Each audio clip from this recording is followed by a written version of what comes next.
de l'autre côté de l'écran. Le podcast du virage numérique en santé. Une série proposée par l'assurance maladie. Deuxième épisode.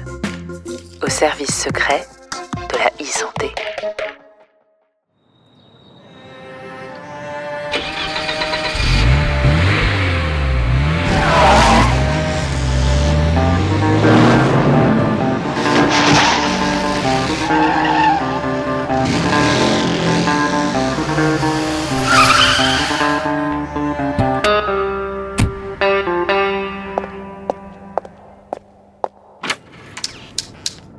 Bonjour, 10 centimes. Oh bonjour Gilles. Alors cette dernière mission? Dépaysante et explosive. Ah, sacré Gilles. Il est là? Il vous attend, comme d'habitude. Formidable. Dans l'épisode précédent, on a vu comment le virage du numérique en santé en France avait permis la création d'une politique coordonnée du numérique en santé, qui vise à faire communiquer entre les acteurs et surtout à mettre les patients au centre du système de soins.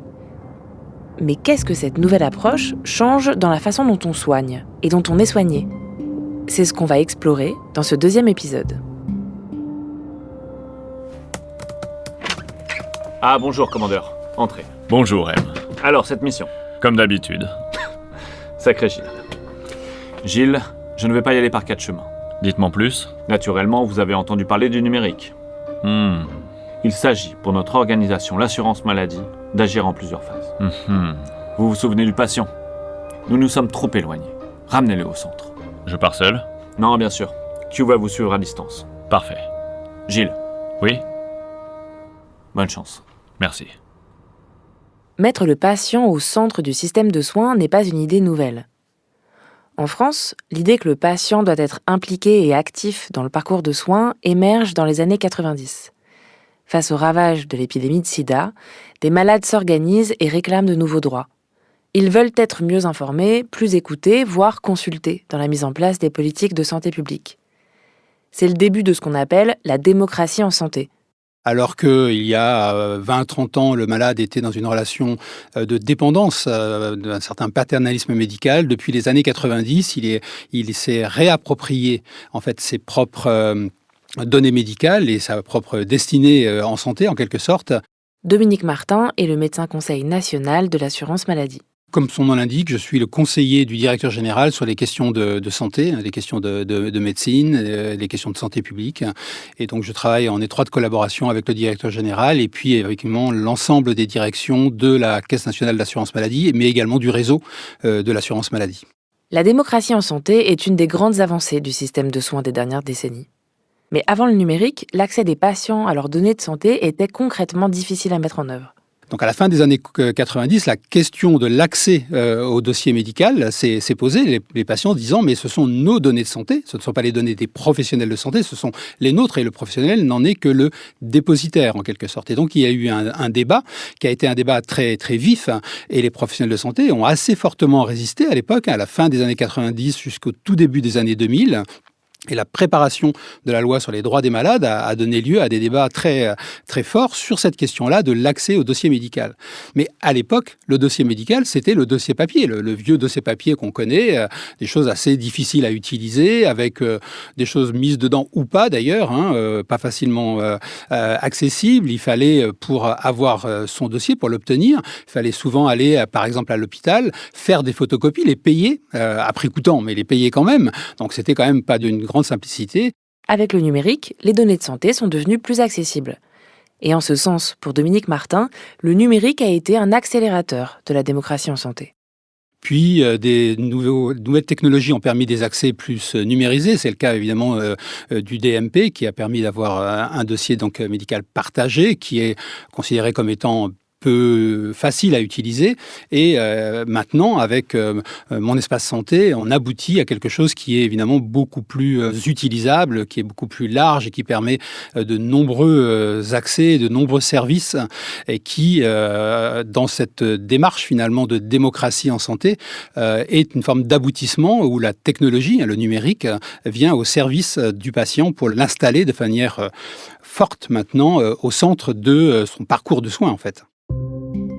Comme on l'a vu dans l'épisode précédent, avec Mon Espace Santé, les patients peuvent avoir accès à leurs données de manière sécurisée, mais aussi décider quels spécialistes y ont accès et suivre eux-mêmes leur parcours de soins. Mais comme le rappelle Dominique Martin, le numérique en santé, c'est aussi beaucoup d'autres choses. Évidemment, les réseaux sociaux, la télémédecine, il y a énormément d'évolutions technologiques qui, toutes, d'une certaine manière, conduisent à faire du patient l'acteur principal de sa santé. Bonsoir, monsieur. Bonsoir. Qu'est-ce qui vous ferait plaisir? Un goyave orange, s'il vous plaît.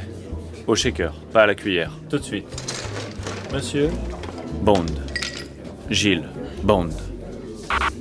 Gilles, vous me recevez? 5 sur 5, Q. Et mes félicitations pour cette nouvelle technologie.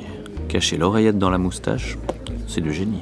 Nous avons très peu de temps, Gilles. Il faut absolument que vous identifiez vos contacts lors de cette cocktail party. Tout doux, Q, tout doux. Après, il sera trop tard. Je sais que cette histoire de numérique vous fait stresser, mais une fois que j'aurai récupéré les données sécurisées, on s'assiera tous autour d'une table et on en discutera calmement. D'ailleurs, je vous laisse, j'ai une paire de rois qui m'attend. Bonne chance, Gilles. Roger. Quand on pense numérique en santé, on imagine parfois des robots chirurgiens ou des consultations de télémédecine. Mais la e-santé, comme on l'appelle aussi, prend bien d'autres formes, moins spectaculaires mais tout aussi utiles. C'est ce qu'explique Stéphane Oustric, médecin à Toulouse et délégué général aux données de santé et au numérique auprès de l'Ordre des médecins. Aujourd'hui, le numérique est présent dans l'activité quotidienne des médecins à plusieurs niveaux.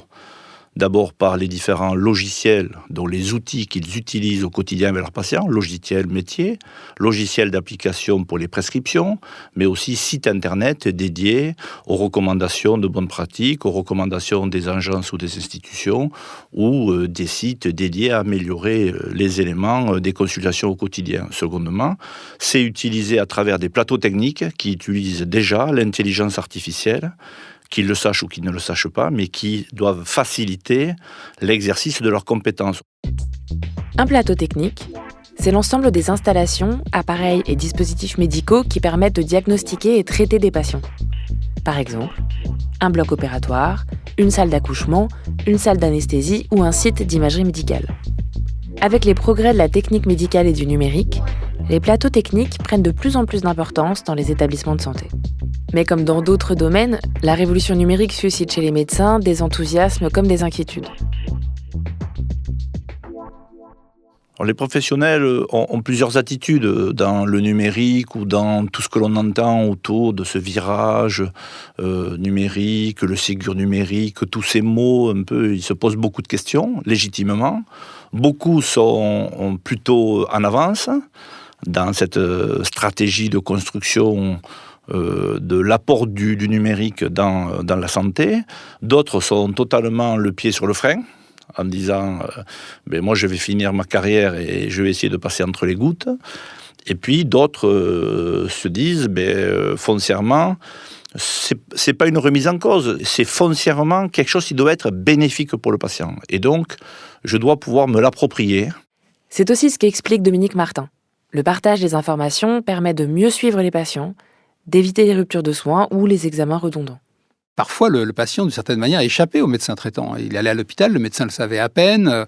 Il y avait une lettre ou pas à la sortie de l'hôpital. En gros, c'était assez frustrant, finalement, comme échange. Aujourd'hui, avec Mon Espace Santé, et surtout demain, avec évidemment son développement, eh bien, tout ça sera dans un espace partagé et il y aura une véritable continuité. Il est évident que si j'ai dans un espace dédié l'ensemble des informations qui concernent mon patient, je le prendrai mieux en charge et donc du coup je lui rendrai évidemment le meilleur service qui soit. Outre le dépistage et le traitement ponctuel, les outils numériques peuvent aussi aider le système de santé à répondre aux défis contemporains. En France, avec le vieillissement de la population et l'augmentation de l'espérance de vie, on assiste à une augmentation nette des maladies chroniques, comme les maladies cardiovasculaires, le diabète, l'arthrite ou encore l'hypertension artérielle.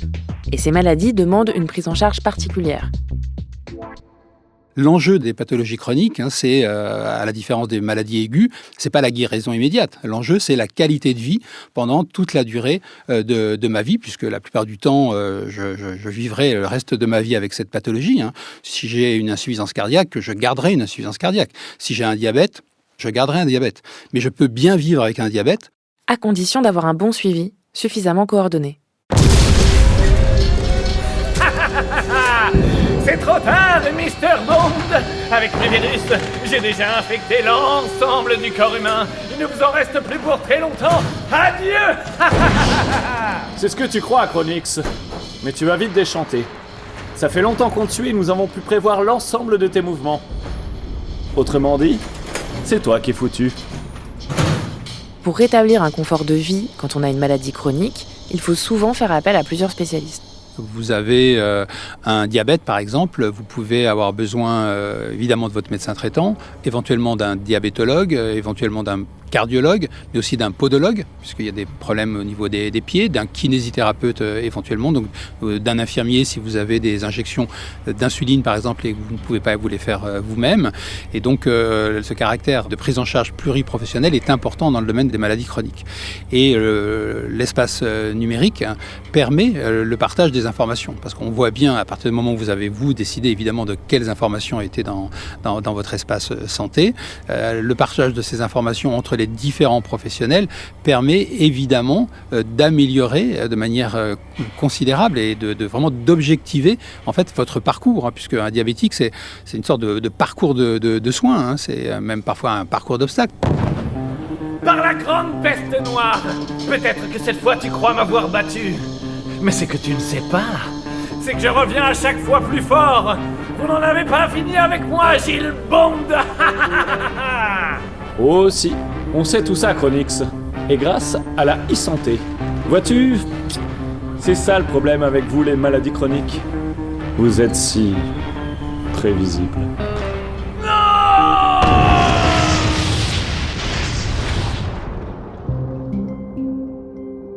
Autre défi auquel le numérique peut apporter des réponses, les déserts médicaux en France. Parmi les solutions proposées par l'assurance maladie, comme l'exercice coordonné ou le recrutement d'assistants médicaux pour libérer du temps médical, on trouve aussi le recours à la téléconsultation. Une consultation à distance, en visio, avec un spécialiste. Bien encadrée, explique Dominique Martin, la téléconsultation peut être un outil précieux. Aujourd'hui, on sait qu'on a des problématiques de déserts médicaux et une bonne organisation entre un médecin traitant et éventuellement un accès par la télémédecine, par exemple, à des médecins spécialistes de façon organisée est un élément tout à fait fondamental. C'est difficile de trouver un neurologue, c'est difficile de trouver un dermatologue, c'est difficile de trouver un ophtalmo. Donc, il y a la télémédecine est un outil absolument majeur. Mais encore une fois, il ne s'agit pas de passer de l'un à l'autre de manière radicale et non organisée. La télémédecine, nous, à l'assurance maladie, on considère qu'elle doit être un outil qui doit être contrôlé et dans une certaine limite. On ne devient pas des objets de la télémédecine. Les patients ne deviennent pas des objets. C'est pas ça l'idée. Pour éviter les abus, l'assurance maladie a donc encadré le recours à la télémédecine. L'idée de la télémédecine, il y a un contrat, une convention qui a été passée avec les professionnels de santé qui est de dire la télémédecine, oui, mais pas dans n'importe quelle condition. Il faut qu'il y ait d'abord un lien classique, en quelque sorte, avec le patient, et puis une limitation à 20% des consultations par la télémédecine, de façon à ce qu'on reste dans une médecine qui reste humaine, et que la téléconsultation devienne un outil supplémentaire, utilisable dans certaines situations, mais pas, encore une fois, de manière inappropriée et totalement généralisée. On entend parfois des craintes sur l'avènement d'une médecine déshumanisée, au rabais, où la téléconsultation deviendrait la norme. Mais si le recours à l'outil numérique est bien encadré, il peut offrir des éléments de réponse face à une urgence réelle, comme ici la pénurie de médecins. Mais il n'a pas vocation à se substituer à la relation humaine. Celle-ci reste au cœur du soin. Gilles, vous êtes toujours là? En chair et en os, Q. Très bien. Vous êtes bien dans la salle de contrôle de Chronix. Affirmatif. Avez-vous réussi à identifier les patients afin de les ramener au centre? C'est pas très compliqué. Vous êtes marrant, Q. C'est un peu facile d'évaluer les choses comme ça à distance. Mais sur le terrain, croyez-moi, c'est pas la même limonade. Je suis pas dans un ordinateur, moi, je suis dans l'humain. J'ai les mains dans le cambouis et c'est pour ça que je sauve le monde. La relation entre le médecin et le patient est au cœur de la santé, explique Stéphane Oustric. Alors la relation entre un médecin et un patient, elle doit être choisie avant tout par le patient. C'est lui qui a le libre choix de son médecin et de son établissement, quel que soit le soin auquel il aspire. C'est une relation réciproque de confiance. On ne peut pas ne pas être, en tout cas pour les praticiens, dans une obligation de réciprocité, de confiance et de respect de la personne, parce que c'est une personne avant tout, c'est pas une pathologie.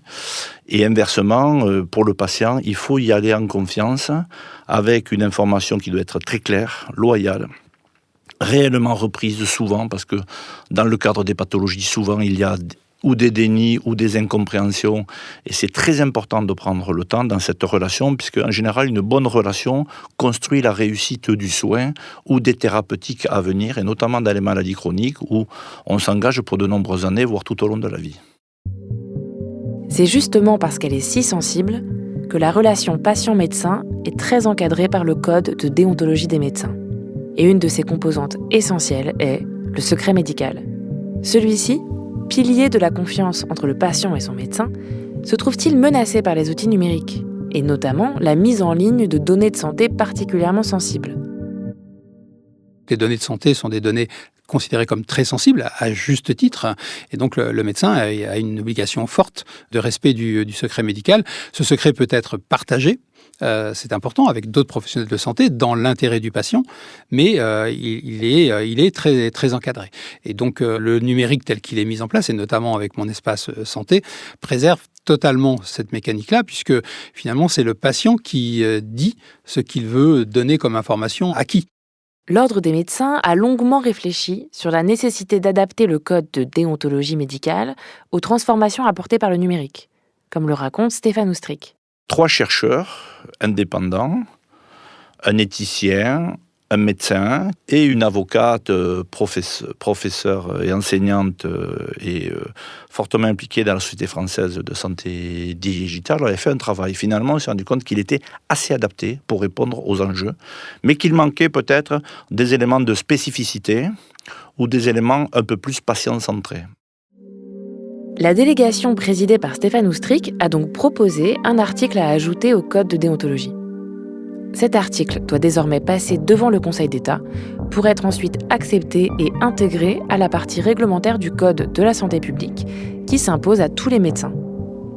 Pour rester au service de l'humain, le numérique en santé doit s'accompagner d'une approche éthique.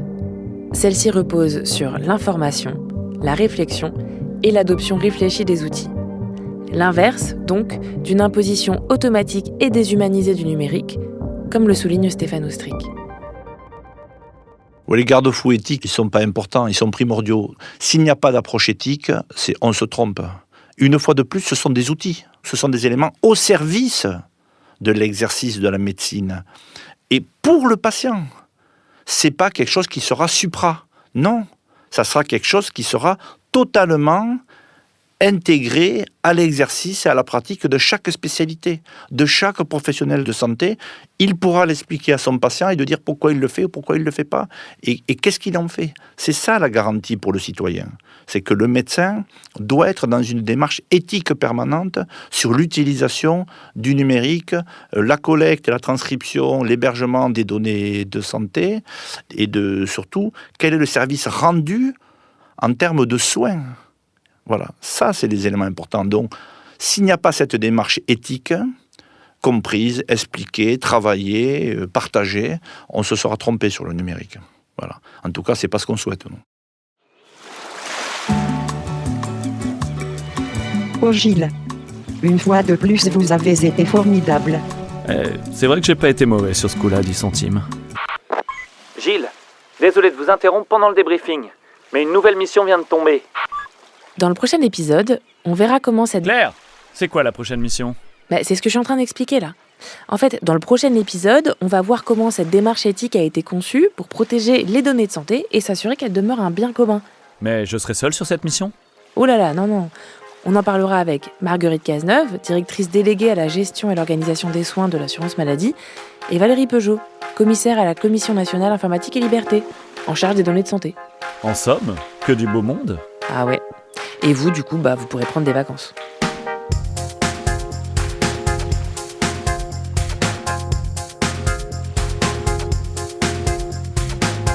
Alors, ce goyave orange? Ah bah l'orange, ça change tout. C'est pas mal du tout.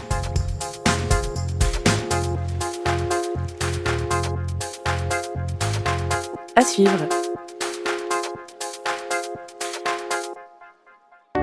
L'assurance maladie,